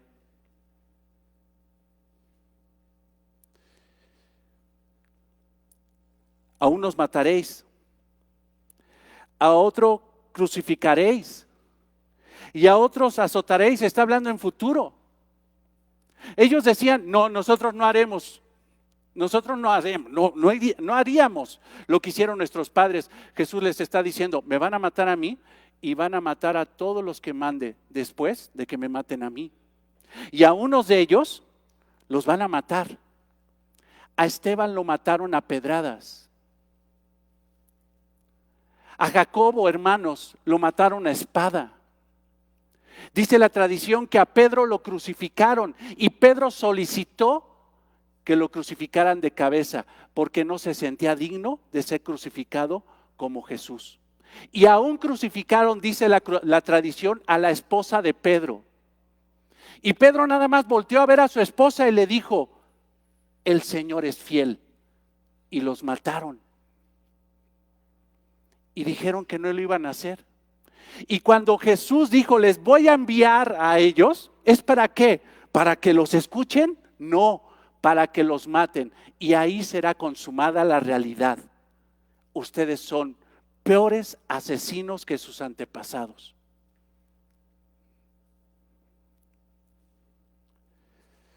Hermanos, muchos fueron martirizados por la fe.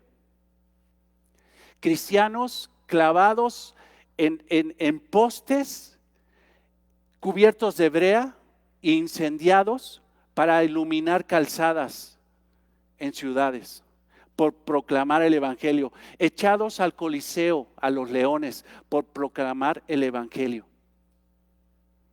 Jesús tenía razón. Los cristianos saldrían a predicar el mensaje de paz, de reconciliación. El único mensaje por el cual los hombres pueden reconciliarse con Dios. Dios tuvo esa misericordia, hermanos, de mandar a sus heraldos, pero sin embargo sus heraldos serían perseguidos y siguen siendo perseguidos. ¿Por quiénes? Por las víboras, por los hipócritas, por aquellos que simple y sencillamente no aceptan a Dios.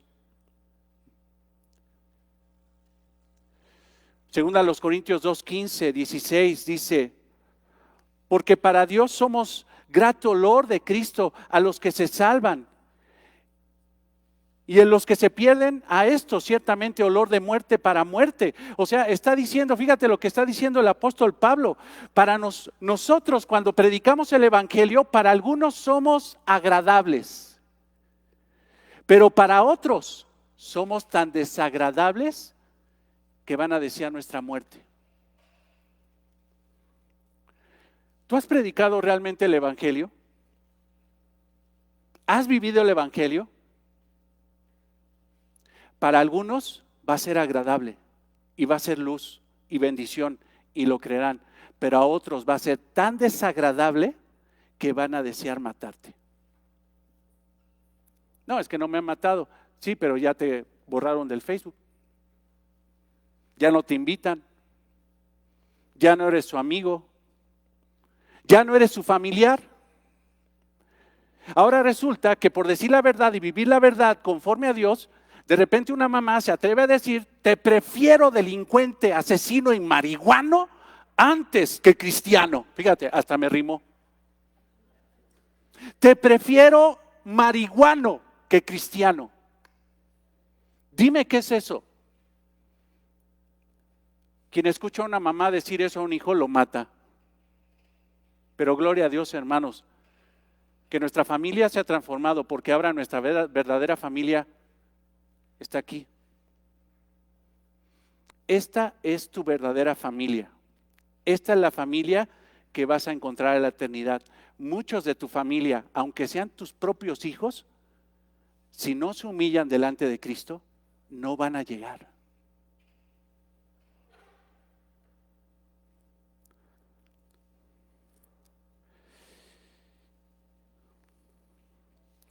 Versículo 35, para. Por ahí dicen en el seminario, cada vez que veas un para. Esto es importante. Propósito, para. Es el propósito de Dios. Se separa del versículo 35 de Mateo 23, hermanos, es el propósito de Dios. ¿Para qué? Para que venga sobre vosotros toda la sangre justa, la culpa y el mayor juicio que se ha derramado sobre la tierra. Sobre ustedes, escribas y fariseos, va a caer toda la culpa de todos esos asesinatos que hicieron. Y cualquiera diría, eso no es justo, que cada quien pague por su muerto. Pero al matar a Jesucristo, mataron a todos. Quien desecha a Jesucristo, hermanos, merece la ira y el derramamiento de la sangre de todos aquellos que proclamaron el evangelio sobre esa persona. Y todavía dice que al infierno va a ir a gozarla. Y todavía se cree las chafadas que salen en la tele donde está Satanás ahí danzando con unas diablitas y quién sabe qué. El infierno, sí, como si fuera antro. No sabe ni lo que dice. Aún desearía matarse 1000 veces antes de experimentar el infierno por la eternidad.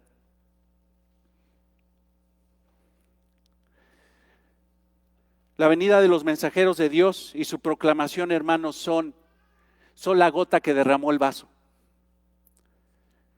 La gota de la ira de Dios. Si te fijas, hermanos, Pablo dice, para unos el mensaje de estos es agradable, para otros es tan desagradable. ¿Por qué? Porque cada vez que desechas, escucha esto, amigo, amiga, que no crees en Cristo. Cada vez que desechas el mensaje del evangelio, un mensaje como este, cada vez que lo haces, estás desechando a Dios. Y cada vez que lo haces, acumulas más ira en contra de ti. Pero Dios quiera que al oír este mensaje, en lugar de caerte gordo, te sea dulce, te lleve al arrepentimiento y te llene de gozo y convicción de que por tus pecados hay remedio. Que Cristo vivió y murió para perdonar tus pecados. Si a alguien le es incómodo escuchar el evangelio, tienes un gran problema, un gran problema. Y dicho sea de paso, para cristianos que les aburren mensajes así, y a lo mejor dicen, híjole, ¿a qué horas termina, Rey? Porque antes no, hombre, me entusiasmaba sus chistes y quién sabe qué tanto, y ahora, chale, o sea, ya tienes un problema. Tienes un problema. La venida de los mensajeros de Dios y su persecución sería la gota que derramaría el vaso de la ira de Dios. Pablo lo explica en Romanos 2:5. Pero por la dureza y por tu corazón no arrepentido, atesoras para ti mismo ira, para el día de la ira y de la revelación del justo juicio de Dios. Ahora recordemos, hermanos, que el Señor habla a una generación de juicio, porque le dice generación de víboras. Esta generación, hermanos, está trazada de un punto a otro. O sea, ve por favor la expresión ahí en este pasaje de Mateo 23, desde la sangre de Abel. O sea, ¿qué generación es? Pues es la generación desde Abel, desde la sangre de Abel. ¿Dónde está Abel, hermanos, en la Biblia? Al principio de la Biblia. En Génesis, al principio de todas las cosas, está el justo Abel. Hasta la sangre de Zacarías, hijo de Berequías, a quien matasteis en el templo, entre el templo y el altar. Entonces, hermanos, lo que está diciendo Jesús es, desde la sangre del primer muerto, justo, que fue matado por su hermano Caín, hasta la sangre del último de los profetas, porque quiero decirte una cosa, la Biblia hebrea no termina en Malaquías, como nosotros la tenemos. La Biblia hebrea, hermanos, termina en 2 de Crónicas. Y es significativo que diga Zacarías porque ahí habla de la ejecución de Zacarías. O sea, está diciendo, desde el primero que mataron por mi causa hasta el último que mataron por mi causa en el Antiguo Testamento, ustedes van a cargar la culpa de ese crimen. O sea, toda la historia de masacre del Antiguo Testamento, ustedes la van a cargar. Abel fue asesinado por su hermano, por envidia, por Caín. Y en segundo de Crónicas 24:20 dice esto: entonces el Espíritu de Dios vino sobre Zacarías, hijo del sacerdote Joiada, y puesto en pie, porque iba a proclamar la verdad de Dios, donde estaba más alto que el pueblo, les dijo, así ha dicho Dios. Escucha lo que les dijo. Por eso lo mataron, porque quebrantaste los mandamientos. ¿Por qué quebrantaste los mandamientos de Jehová? Nos vendrá bien por ello, porque por haber dejado a Jehová, Él también os abandonará. Pero ellos hicieron conspiración contra él, contra Zacarías, y por mandato del rey apedrearon hasta matarlo en el patio de la casa de Jehová. Mataron al profeta.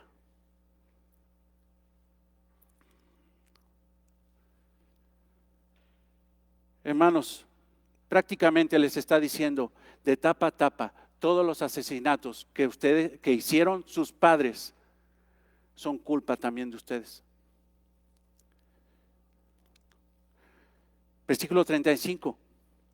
Para que venga sobre vosotros toda la sangre justa que se ha derramado sobre la tierra, desde la sangre de Abel el justo hasta la sangre de Zacarías, hijo de Berequías, a quien matasteis en el templo y en el altar. Hermanos, Zacarías fue muerto 500 años antes de que estuviera Jesús ahí. Pero sin embargo Jesús está diciendo, ustedes lo mataron. Ve lo que dice allí en el 35. A quienes ustedes matasteis, ustedes lo mataron. Y cualquiera diría, ¿nosotros? No, espérate, si fueron nuestros antepasados. Espérate, ustedes lo mataron. Espérame, si fue eso hace 500 años, nosotros no fuimos. Ustedes lo mataron. A quien matasteis en el templo, ustedes.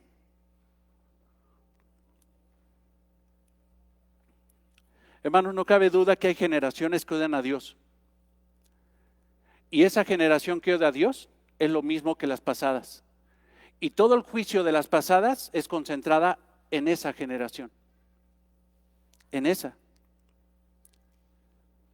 Al haber asesinado a Jesucristo, que era la encarnación de la justicia, que era la encarnación de la verdad, ellos, hermanos, ellos habían cometido el mismo pecado que Caín, haber matado al justo Abel, y mataron al justo, a Jesucristo. Hermanos, versículo 36. El juicio es inevitable. De cierto os digo que todo esto vendrá sobre esta generación, sobre esta. Todo lo que han hecho y lo que sufrieron sus padres no se compara con lo que van a cargar ustedes. En el año 66 después de Cristo hubo una revolución, otra revolución judía, documentada incluso por Josefo, historiador judío, extremadamente recomendable que lo estudies. Pero dice Josefo que en el 66 después de Cristo, en una revolución que estalló contra Roma de los judíos, el emperador Tito Vespasiano llevó un ejército de 80,000 hombres y ejecutaron una de las más indescriptibles masacres en contra de los judíos. No se puede narrar lo que pasó. Crucificados, decapitados, muertos miles y miles y miles de judíos. En el 70 después de Cristo, la religión judía desapareció con la destrucción del templo por medio del Imperio Romano. Después continuaron las masacres, degollados, expulsados de su propia ciudad, Jerusalén. Salieron los judíos en éxodo para todas las naciones, culminando incluso, hermanos, como un pueblo de los más perseguidos que ha existido en el holocausto nazi. ¿Por qué? Porque Jesús se los advirtió. Me están desechando a mí. Me están desechando.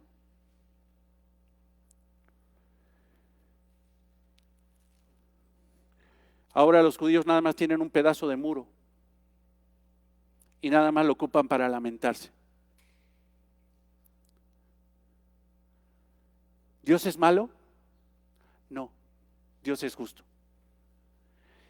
Y todo lo que hace Dios es el nivel más grande de justicia y santidad, hermanos. Nadie puede cuestionar lo que Dios hace.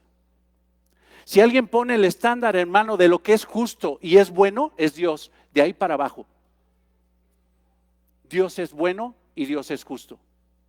Pero Dios, cuando ve pecado, por su grandísima santidad, no se queda cruzado de brazos y aplica su justicia. Hoy, hermanos, la persecución sigue. Y los que perseguían ahora son perseguidos. Y nosotros que somos su iglesia entendemos que tenemos la gran bienaventuranza de ser perseguidos por causa de su justicia. Hermanos, Jesús habló su primer discurso público, las bienaventuranzas. Dijo que bienaventurados eran aquellos que tenían la herencia del reino, la ética del reino. Pero ahora el Señor culmina, y hermano, déjame decirte una cosa, a partir de este momento ya Jesús ya no va a hablar con ellos. Ya bajó la cortina. Lo que tenía que hablar, ya hablé. Y lo más triste es que no hay esperanza. Jesús los condenó y bajó la cortina. Ya no hay esperanza para ustedes. Gloria a Dios que tú eres cristiano. Gloria a Dios. Porque sabes que esa copa de la ira de Dios, Jesús la bebió en la cruz por ti. Pasa de mí esta copa. No quiero tomar tu ira, Señor. Pasa de mí esta copa, pero hágase tu voluntad y no la mía. Gloria a Dios, hermanos, que la copa de la ira de Dios la tomó Jesucristo en la cruz por ti. Pero ¿quién es escriba y fariseo? El que niega a Dios, esa copa la vas a tomar tú. Yo le imploro al Señor que te arrepientas de tu pecado hoy. Yo le imploro al Señor que recibas a Cristo en arrepentimiento y fe. Porque déjame decirte una cosa, todos los días pecas. Todos los días pecas. Hasta dormido pecas. Todos los días pecas. Y cada vez que pecas, estás acumulando la ira de Dios. No tomes esa copa, porque te digo una cosa, ni Cristo quiso tomarla, pero la tomó y lo vamos a hablar, hermanos. El viernes a las 3 de la tarde, toda la ira de Dios fue desatada contra su Hijo en la cruz. Él bebió la copa para que nosotros no bebiéramos eso. Hermanos, ¿tú quién eres? ¿Eres un bienaventurado o eres un ciego? Ya ni quisiera decir hipócrita, serpiente, culebra, víbora. Hermanos, para el que no es cristiano, no tomes esa copa. Cristo la puede tomar y ya la tomó por ti. Cree en Él. Y para los que somos cristianos, la exhortación es esta. Aunque seas cristiano, no creas que por ser cristiano tu pecado constante no va a ser castigado. Cuídate, porque si dices que eres cristiano y constantemente estás pecando, es la evidencia de que no eres cristiano y estás acumulando ira de Dios contra ti. Pero hermanos, confío en el Señor de que Dios hizo su obra. Y aquí, hermanos, somos bienaventurados y la copa de la ira de Dios no la vamos a tomar. Ninguno de los que estamos en Cristo vamos a pisar el infierno. Ninguno. Nosotros vamos a estar con nuestro Señor por la eternidad. Hermanos, seamos bienaventurados y prediquemos el Evangelio, aunque en eso nos cueste nuestra comodidad e incluso hasta la vida. Que Dios bendiga su palabra. Amado Señor, te damos gracias por tu palabra, Señor. Gracias por permitirnos estudiar este pasaje tan difícil, Señor, que solo hayes.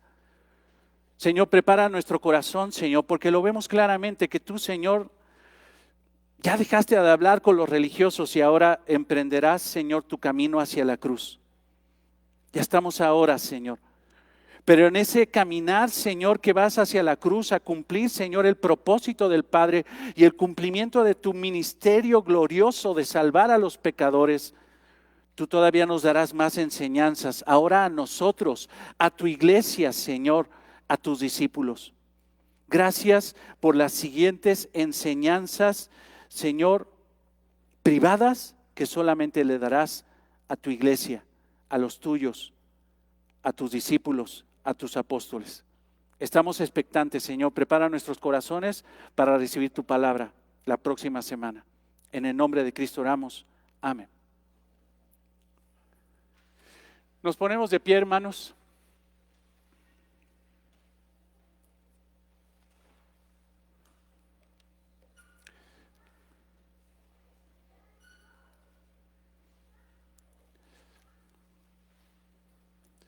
Y preparen su ofrenda.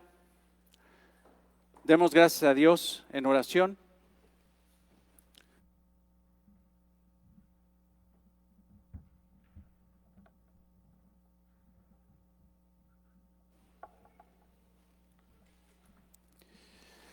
Vamos a orar, hermanos.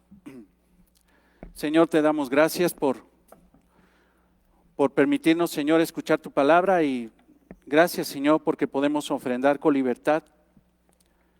Gracias, Señor, porque tú has suplido todas nuestras necesidades. Hemos tomado, Señor, de lo que tú nos das para cubrir con gozo, Señor, y disfrutar, Señor, incluso de los recursos materiales que tú nos das, Señor. Gracias por el vestido, el alimento. Gracias incluso, Señor, por ese techo, Señor, aún por ese tiempo de esparcimiento, si alguno lo tuvo. Señor, gracias, porque todo viene de ti. Pero reconocemos, Señor, Padre, que tu iglesia, Señor, necesita, que debemos de tener el mismo sentir de nuestro Señor Jesucristo, que amó a su iglesia, la sustentaba y la cuida, la sustenta y la cuida. De la misma forma, aunque, Señor, este edificio, Señor, nuestra iglesia, necesita mantenimiento y cuidado, Señor. Pero también, Señor, hay viudas en esta casa, Señor, que necesitan ayuda. Hay hermanos que están batallando, Señor, por cuestiones económicas, porque no tienen trabajo y necesitan ayuda. Que nosotros no seamos como aquellos que simple y sencillamente, con una fe muerta, les desean un bien y oran simple y sencillamente y no extienden la mano con cuestiones económicas para darles una cobija, alimento, una despensa, Señor. Ayúdanos, Señor, para que no seamos así y seamos, Señor, bienaventurados como tú lo fuiste, porque es mucho más bienaventurado dar que recibir, Señor. Gracias, Señor, porque podemos ofrendar con libertad en esta hora, en tu nombre y para tu gloria, Señor. Amén.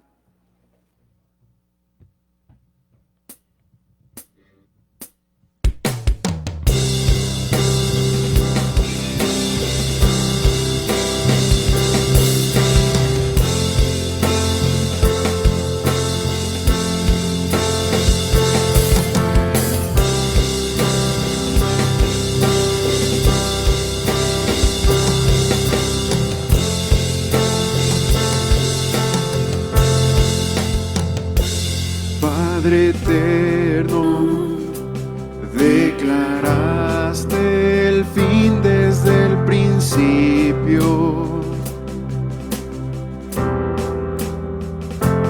Nadie puede entender tu mente o cuestionarte. Tu justicia, ¿quién podrá alcanzar? Inmutable es tu santidad, mas tu gracia, sublime gracia, me alcanzó.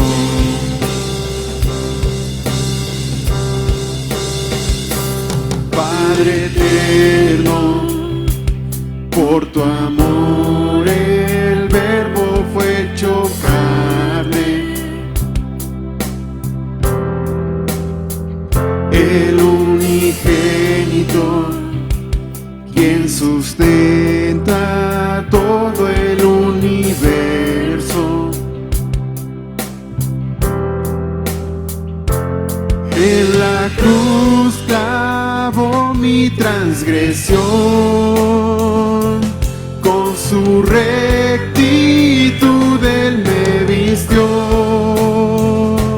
y ante el trono intercede mi Salvador.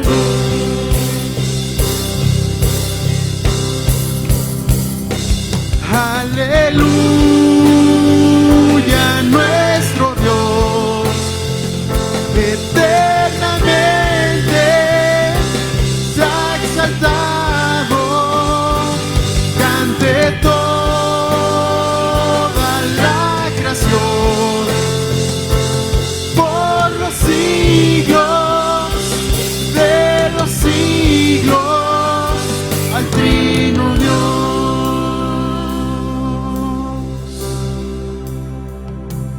Padre eterno, tu Espíritu me ha restaurado de la muerte a la eterna vida me has llamado. Como un sello de mi salvación,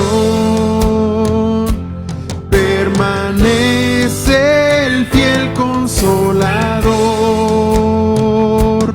Me recuerda tus promesas, me recuerda tus promesas y tu perdón.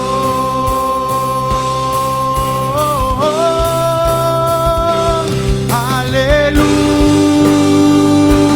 nuestro Dios, eternamente se ha exaltado, cante toda la creación, por los siglos de los siglos.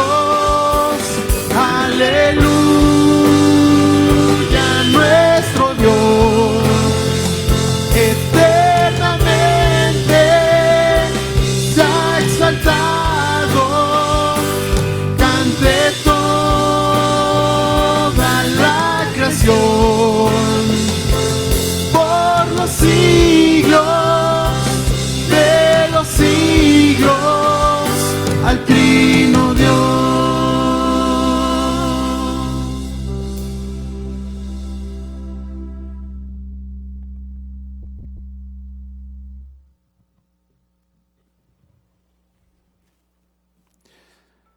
Amado Señor, te damos gracias por permitirnos estar aquí, que tu palabra haga eco en nuestros corazones. Y yo te pido, te imploro, Señor, así como todos mis hermanos, que tú te glorifiques el día de hoy salvando a pecadores. Te lo pedimos y te damos gracias en el nombre de Cristo. Amén. unos minutitos más, hermanos, Dios los bendiga y ya ahorita nos vamos. Les recuerdo que tenemos el diario, lo tiene seguramente ya o ya por Laurita. Estamos ya en el diario número 13 de ¿cómo se llama? 14 de 16, ya estamos a punto de terminar Gálatas. Les animo a que sigan la lectura de Gálatas. Si alguien no ha iniciado y quisiera iniciar con la epístola de los Gálatas, sería maravilloso que se la lleven. Esa epístola tiene un sentido muy fuerte y advierte de la religiosidad, de lo vano que es querer ganar el cielo con obras. Es una epístola fuerte, poderosa, llena de la bendición de Dios que pues todo cristiano debe de leer. Les recuerdo también que tenemos libros, muy buenos libros ahí en la mesa. Te recuerdo que también puedes llevártelos y si no tuvieras recurso para llevar tu libro caro, por ejemplo, o no tuvieras recurso ahorita, pasa, si tienes 30 pesos, 50 pesos, 20 pesos para llevar tu libro, déjalos y poco a poco lo puedes ir pagando. Obviamente siempre considerando que entre más rápido lo puedas pagar mejor, porque así recuperamos más rápido y le pagamos a la persona que nos da los libros ahí a comodato para que los podamos vender a la iglesia. El sentido de esa mesa es que tú puedas tener una lectura bíblica constante, una lectura con libros que te ayudarán a entender mejor la palabra de Dios. Son libros muy buenos, libros de sana doctrina, muchos de ellos son libros académicos que lo que pretenden es describir la palabra de Dios como es, y eso es lo mejor que podemos encontrar. Les recuerdo que pronto ya tenemos la Santa Cena, primer domingo de mes. Los hermanos que están enlazados y que quisieran estar con nosotros en la Santa Cena, pues dispongan su corazón para poder estar aquí el primer domingo del siguiente mes, que es octubre, ¿no? Octubre. Dios los bendiga, hermanos, Dios los guarde, los amamos. Les mando un fuerte abrazo, bendiciones.